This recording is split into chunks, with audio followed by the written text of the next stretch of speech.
The moment you defend yourself, you lose something most people never get back. Not the argument, not the facts, power. And once people learn they can pull explanations out of you, they'll do it again, and again, and again. Stay with me, because by the end of this video, you'll understand how to shut down accusations without fighting, without explaining, and without losing respect. Here's what no one tells you. People don't judge you by how right you are. They judge you by how fast you rush to prove it. Think about it. The second someone questions you, your heart rate jumps, your mind scrambles. You feel misunderstood, cornered, misrepresented. So you explain. And without realizing it, you've just told everyone watching exactly how to control you. Because the person who explains has already accepted the role of defendant. And defendants don't hold power. Power doesn't belong to the person with the best argument. It belongs to the person who controls the frame. The moment you justify yourself, you imply something dangerous, that the other person has the authority to evaluate you. You are no longer equal. You are being examined. Most people live like this every day. Someone disapproves of them, and they apologize. Someone doubts them, and they over-explain. Someone attacks, and they scramble to prove their worth. Over time, this doesn't just drain confidence, it erodes self-trust. And once you lose self-trust, you become easy to move, easy to pressure, easy to manipulate. But there is another way to move through the world. A way so grounded that attacks don't escalate. They collapse. Not because you fight harder, but because there is nothing to fight. This isn't arrogance. It isn't coldness. It's sovereignty. Today, we're dismantling the psychology of non-defense. But be warned, this requires letting go of a deeply ingrained addiction. The need to be understood. The need to be seen as good. The need for permission.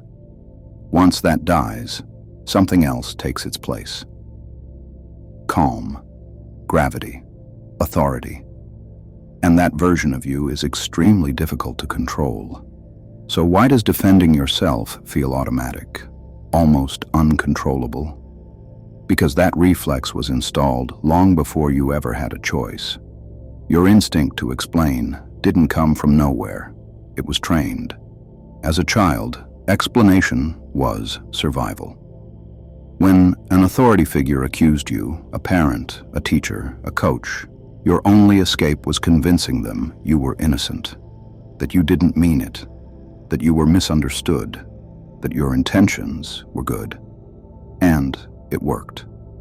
Back then, your nervous system learned a rule: explain or lose safety. The problem is, you grew up, but your body didn't get the update.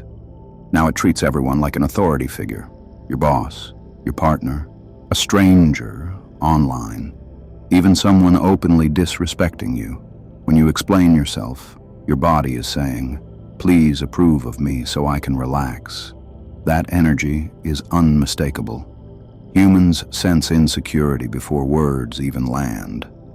And insecurity doesn't invite kindness. It invites pressure. This is the trap. Believing that clarity will save you, that if you just explain clearly enough, the other person will suddenly become reasonable. But most accusations aren't about truth. They're about leverage. The accusation is bait. The reaction is the reward. Once you see this, something changes. You realize there is no courtroom, no verdict, no judge. Only someone projecting and you deciding whether to accept the role of defendant. So what happens when you don't react? You don't argue, you don't clarify, you don't rush to fix perception. You go still, you hold eye contact, your face stays neutral. You let the silence stretch. That silence creates psychological pressure, because now the other person is alone with the energy they created. No resistance, no validation, no emotional payoff. Most people can't tolerate that. They soften, they explain themselves, They backtrack. The power flips. Not because you attacked, but because you refused to participate. Silence doesn't argue. It reflects. And reflection is terrifying for someone who expected control. But sometimes, silence isn't enough.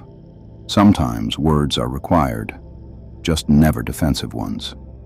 Someone says, "You're obsessed with money." The old version of you rushes to deny it. The grounded version responds calmly. "Absolutely. I count my imaginary gold vault every night." You didn't argue. You didn't absorb the insult. You showed immunity. The attack wanted damage. It found indifference. Other times, you acknowledge without ownership. You're arrogant. Interesting perspective. You don't care about anyone. That's one interpretation. You're not agreeing. You're not fighting. You're refusing to carry their projection. And that destabilizes anyone trying to control you. But here's where most people lose power. What if the accusation is actually true? This is where power can multiply. You messed this up. You respond calmly. You're right. There's an error. No excuses, no shame spiral, no collapse of identity. You own the action, not the insult. Insecure people fight desperately to appear flawless. Secure people admit mistakes casually. That contrast signals confidence instantly. When someone attacks your character, you're incompetent. You ignore the label and address reality. The report needs correction. I'll handle it. The insult starves. Reality stays grounded. And here's the deeper truth. If an insult truly doesn't touch anything inside you, it doesn't require defense. If it hurts, there is unexamined doubt. That's not a communication problem. That's internal work. True invulnerability comes from self-knowledge. When you know who you are, accusations feel like weather. Temporary, impersonal, irrelevant. You can't shame someone who has already accepted themselves. That's why grounded people appear calm under pressure. They aren't protecting an image. They are aligned. When you stop managing perception, your energy returns. Conversations simplify. Conflicts shrink. Your presence gains weight. You don't chase respect. You emit it. So here's the experiment. For the next 7 days, don't explain yourself. Not once. If you're late, say, "I'm late." If you make a mistake, say, "That's on me." If someone misunderstands you, let them. No context, no justification, no emotional cleanup. You will feel discomfort. Let it burn. Watch what happens. Some people will push harder, some will back off, but something shifts. You stop leaking energy. You become solid, predictable, calm. This isn't dominance. It's self-ownership. When you no longer need to explain why you exist, you stop living as a reaction. You become the frame, and the world adjusts.